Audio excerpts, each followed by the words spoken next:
Doctor साहब, president Trump का ये एतराफ़ कि अमरीकी बहरिया ईरानी तेल के जहाज़ों पर कब्जे के लिए पायरेट्स जैसा काम कर रही है।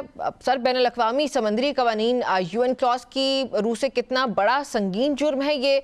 क्या कोई रियासत जंग के बाकायदा ऐलान के बगैर इस तरह की कार्रवाइयों को मुनाफा बख्श कारोबार करार दे सकती है? और फिर इस तरह के बयानात देना एक जो सुप्रीम पावर है उसके प्रेसिडेंट की तरफ से, how do you see that sir? देखिए, पहला तो ये हमें नज़र आता है कि degradation of the values, international law, international principle, international norms. अब प्रेसिडेंट ट्रंप ने जिस भी लहजे में, जिस अंदाज से वो मैंने सारा पढ़ा है, ये कहना कि पायरेसी तो अपने आप को इसमें गलत पोर्ट्रे कर रहे हैं, जो कि प्रेसिडेंट ऑफ ट्रंप से आप एक्सपेक्ट नहीं करते। मगर उनकी पर्सनैलिटी को देखते हुए, जो उनकी मर्क्यूरियल टेम्परामेंट है, उसके साथ ये देखते हुए तो ये एक्सपेक्ट किया जा सकता है।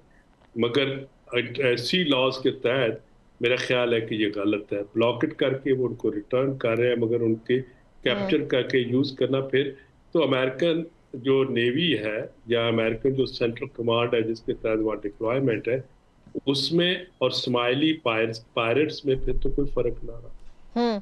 अच्छा सर, स्ट्रेट ऑफ और मैं एक चीज़ और ऐड करता जाऊँ। जी प्लीज। अगर आप ओरिजिन ऑफ जो है ना यूनाइटेड स्टेट्स नेवी, जहाँ तक मैंने पढ़ा है, उसका जो प्राइमरी ऑब्जेक्टिव है वो प्रोवाइड करना है और इंश्योर करना है safety of the sea lanes को। उन्होंने उनको सिक्योर करना है कि जो जो सी से ट्रेड हो रही है उसको प्रोटेक्ट करना है, ना कि उसको लूटना है।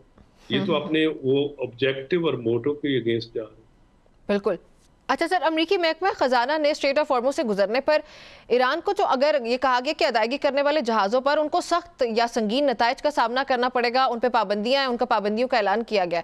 सर, आपके ख्याल में क्या अमरीका आलमी तजारती रास्तों को यरगमाल बना के इस तरह से ईरान की मईशत को मुकम्मल तौर पर मफलूज करने की जो धमकियाँ देता है, क्या वो वैलिड है और फिर कामयाब होगा या नहीं? देखिए, पहली बात तो यह है कि अमेरिका, इसराइल ने जब ईरान पे एग्रेशन की, हमारे मुल्क ने भी उसको कंडेम किया। जी हाँ। मगर अब ये एक रियलिटी है कि वो पहले 39 डेज हॉट वार में रहे हैं, अब वो एक ब्लॉकेट वार में शिफ्ट हो गई है। अभी तक सीज फायर है, और सीज फायर जो पाकिस्तान पूरी कोशिश कर रहा है कि परमानेंट सीज फायर हो जाए और निगोशिएशंस हो के इनके ब्लॉकेट्स ख़त्म हो जाए।